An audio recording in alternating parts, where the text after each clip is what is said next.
살상 무기나 다름없는 새총 테러. 이 내용 취재한 표선우 기자와 뉴스 지적으로 이어가겠습니다.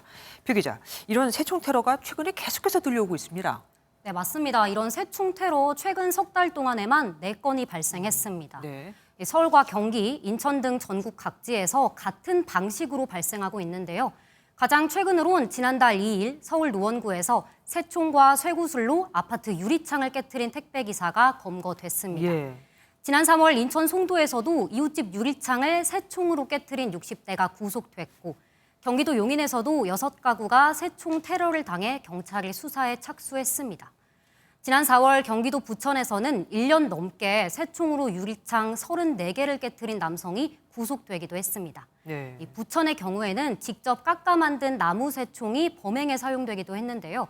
앞서 보신 것처럼 새총이 구하기도 쉬울 뿐더러 누구나 조작이 가능해서 유사한 피해가 계속 발생되는 상황입니다. 그런데 새총하면 보통 우리는 장난감처럼 생각하지 않습니까? 그런데 파괴력을 보면 그게 아니에요.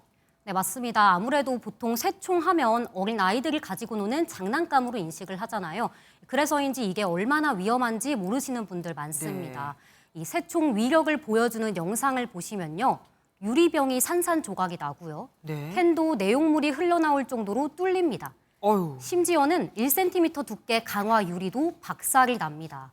강화 유리까지 깨질 정도이니 만약 사람이 맞는다면 정말 아찔한 상황이 발생하겠죠. 저 정도로 위험한데 그럼 지금까지 지금 아까 얘기해 주셨던 그런 사례들 처벌은 어떻게 됐습니까? 아무래도 인명피해가 있지 않다 보니 처벌이 강하다고 말하기는 어렵습니다. 네. 가장 최근 인천 송도 새총 사건의 경우에도 1심에서 징역 1년이 선고가 되기는 했는데요. 재물손괴죄로 적용이 되다 보니 피해자와 합의를 하거나 적절한 보상을 하게 되면 실형까지 선고되는 경우는 찾아보기 어렵습니다. 인명피해가 일단은 없다라는 전제 하에서는 벌금으로 대부분 끝납니다. 징역형의 형사처벌을 받을 텐데 이제 아직은 그런 사례가 조금 아직은 부족하다 보니까 경각심이 없는 것 같아요. 2021년 경기도 고양에서 새총으로 차 유리창을 파손한 남성의 경우 벌금 500만 원과 집행유예 1년이 선고가 됐습니다. 네.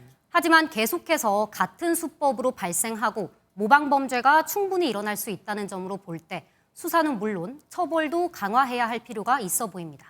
강화유리를 저렇게 쉽게 뚫는 거 보니까 사람 피부는 더 쉽겠네요. 미리 외양간을 고쳐야 할 텐데 큰일입니다. 지금까지 표선우 기자와 함께했습니다. 안녕하세요. 김주하입니다. 공정하고 신속한 MBN 뉴스 유튜브를 통해서도 만나보실 수 있습니다. 특히 더 많은 뉴스와 라이브를 보고 싶으시다면 오른쪽을 눌러서 구독하시면 됩니다. 어렵지 않죠? 빠르고 정확한 뉴스로 계속 찾아뵙겠습니다. MBN 뉴스를 시청해 주신 여러분 고맙습니다.